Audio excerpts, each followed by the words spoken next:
benderang di dalam kamar telah berganti dengan sinar keremangan, menandakan penghuninya telah bersiap hendak melelapkan kentutnya.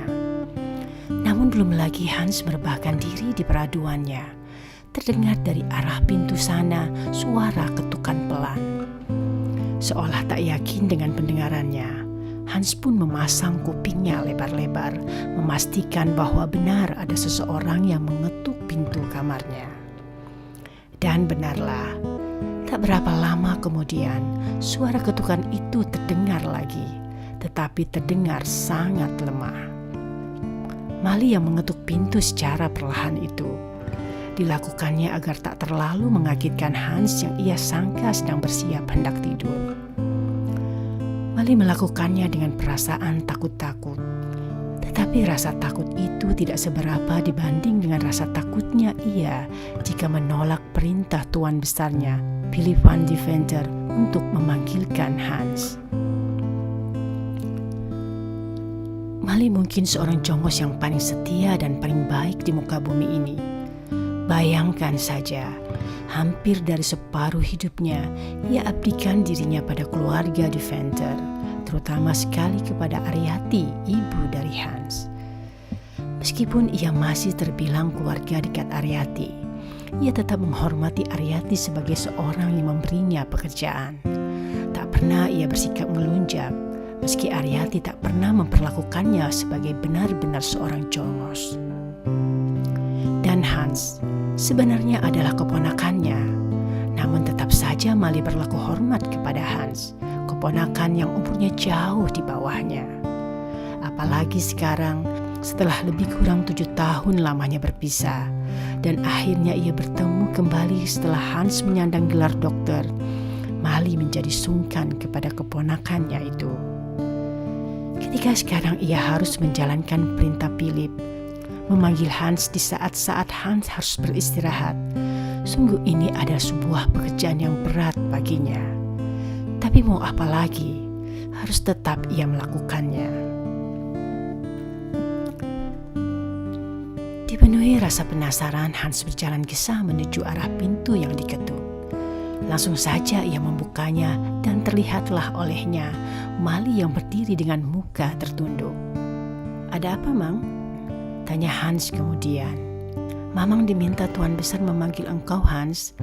Beliau menunggu di ruangan kerjanya." "Mamang tahu gerangan apa tuan memanggil aku?" "Mamang tidak tahu, Hans." "Mamang sendiri sudah hampir pukul 9 begini, mengapa belum pulang? Tidakkah anak istri Mamang menunggu?" "Mamang diminta tuan besar untuk menginap di sini malam ini." "Kira-kira ada apa?" Berkerut kening Hans mendapat permintaan aneh ayahnya saat orang tengah bersiap menghenyakan diri di kasur empuknya.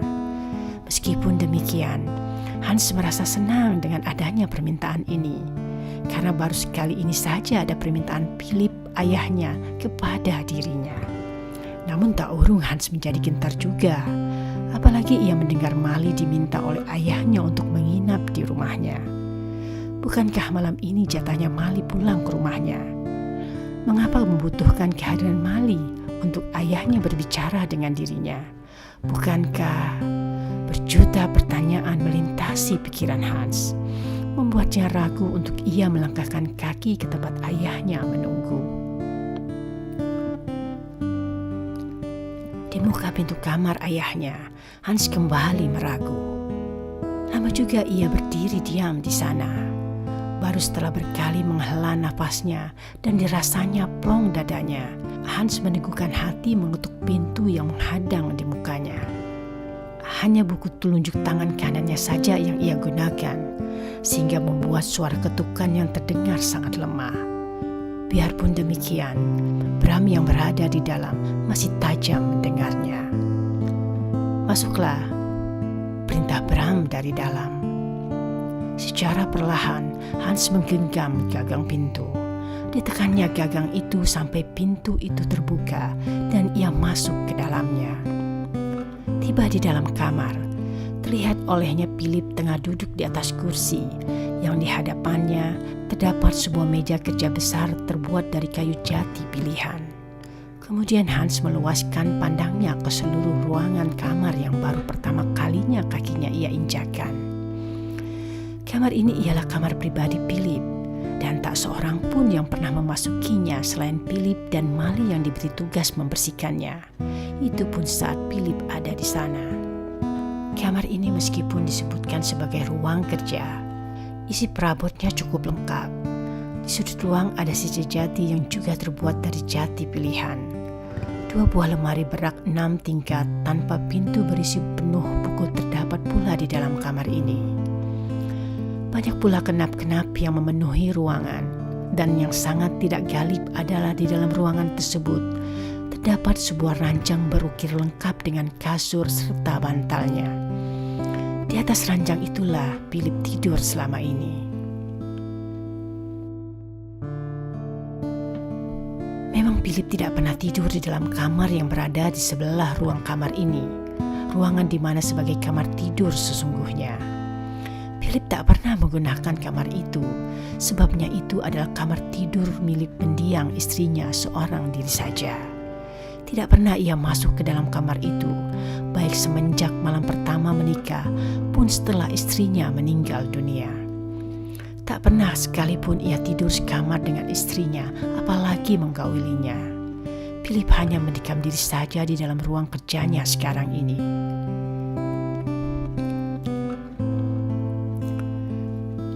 Philip membiarkan Hans menelisik seluruh isi ruang pribadinya. Ada beberapa hal yang mesti ia bereskan terlebih dahulu. Sesudah itu selesai, barulah ia bangkit dari kursinya dan berjalan menghampiri Hans. Sorot pandang Philip tajam dihujamkan ke muka Hans. Sorot mata itu tidak menakutkan karena tertampak kasih di dalamnya. "Ada sesuatu yang ingin aku bicarakan," ujar Philip datar. Tak sungkan Philip merangkul dan mengajak Hans duduk di kursi jati yang berada di ruangan dengan maksud agar pembicaraan ini menjadi lebih santai. Langkah kaki Philip menuju sisi jati di sudut ruang itu diikuti oleh Hans dengan perasaan bingung. Sesampai di sisi jati yang dituju, berdua mereka mengambil duduk di kursi yang saling berhadap-hadapan. Hans tak membuka suara sama sekali. Ditunggunya saja ayahnya untuk berkata-kata. Bukankah ia diundang masuk ke dalam kamar ini untuk ia mendengarkan perkataan ayahnya? "Aku sudah bicara dengan Tuan Richard." Philip membuka perkataannya, sedang Hans cepat mengangkat kepalanya yang sedari tadi tertunduk sembari berkata, "Bicara apa? Engkau dan putrinya?" Lugas sekali Bram mengatakannya. Hans terperangah tak percaya dibuatnya. "Hah? Papi benar-benar melakukannya? Mengapa? Engkau tidak mau?" "Terlambat. Tuan Richard sudah setuju." "Hah?" teriak Hans terkejut. "Mengapa papi lakukan ini? Aku sudah katakan kepada engkau pagi hari itu, dan engkau diam saja saat itu. Kukira engkau setuju dan benar-benar mau. Aku hanya menjalankan tugasku sebagai... Philip tak melanjutkan perkataannya.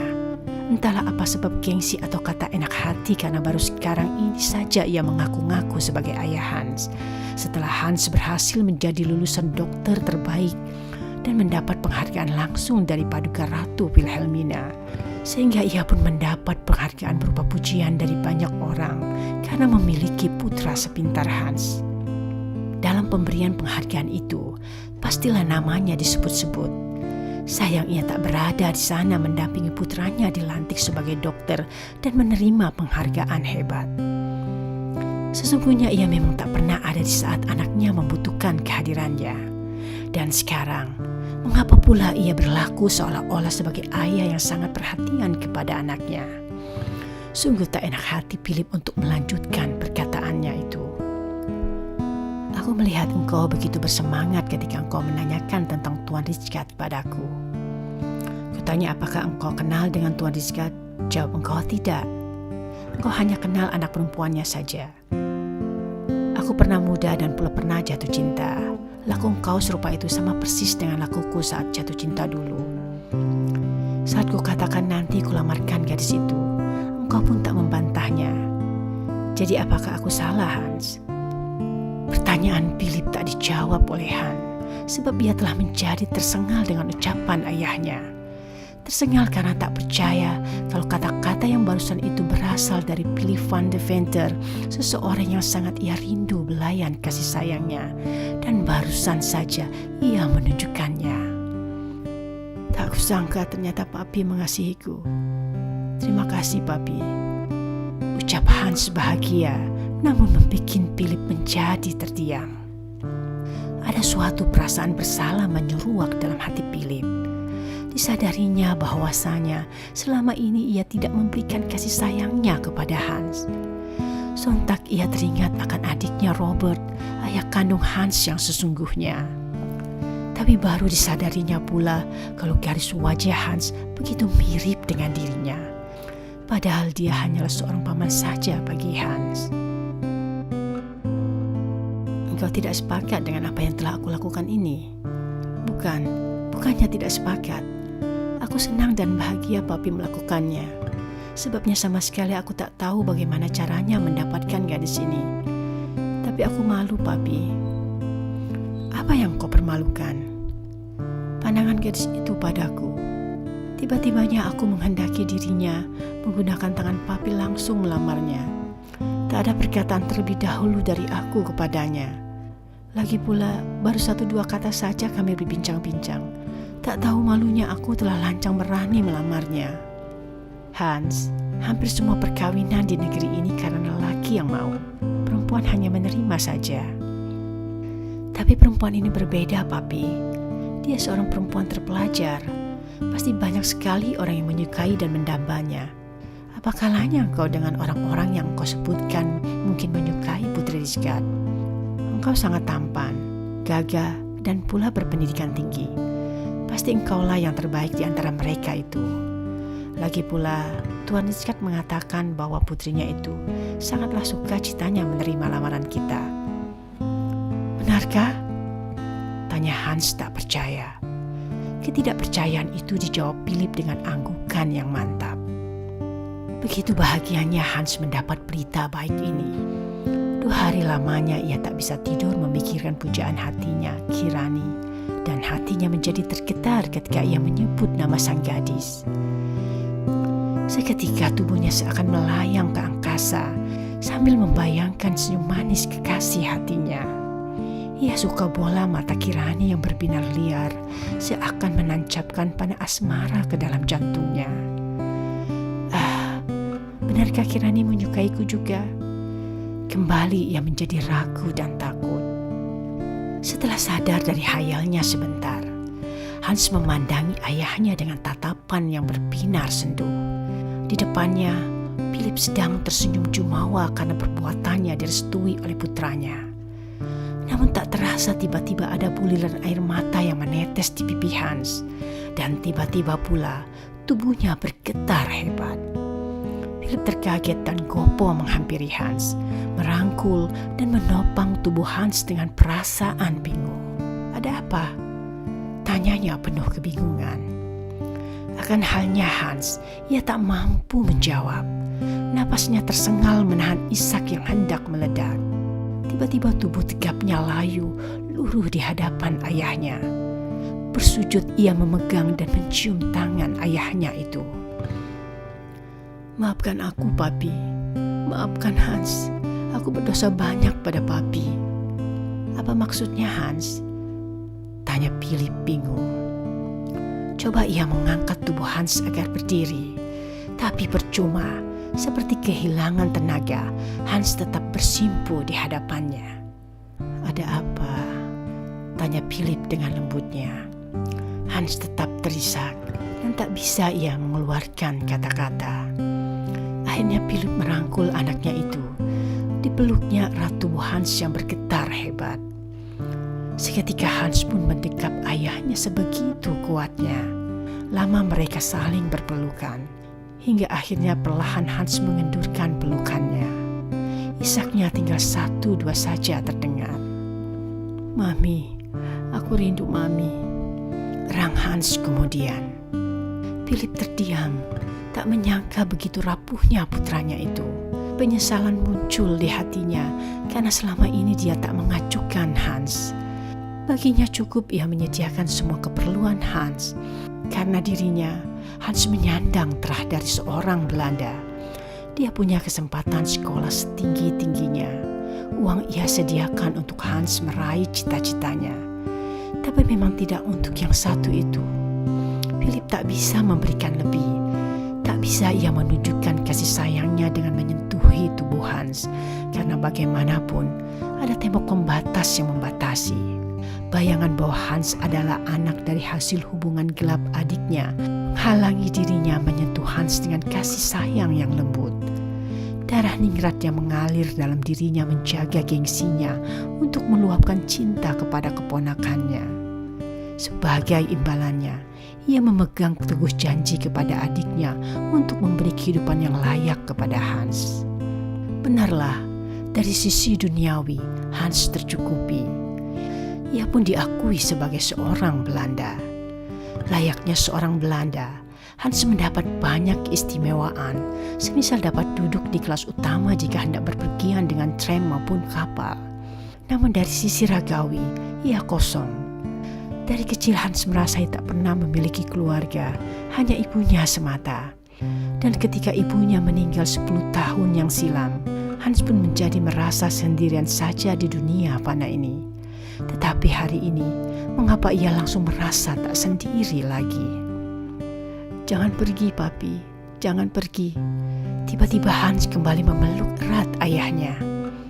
Aku tak hendak kemana-mana, Hans, jawab Philip sambil mengelus lembut rambut Hans. Tak terasa, dari pipi Philip pula menitik air mata. Kening ratanya seketika runtuh. Tuhan, begitu lama aku menyia-nyiakannya, keluhnya dalam hati. Maafkan Papi, Hans, ucapnya lirih. Dan berdua mereka larut dalam tangis kebahagiaan. Sungguh rasanya tak hendak Hans kehilangan hari yang membahagiakan ini. Dua hal yang dinanti didapatkannya di hari ini, ayahnya dan kekasih hatinya. Terima kasih ya Allah. Jangan kau biarkan kebahagiaan ini kau rebut kembali ya Allah. Doanya dalam hati.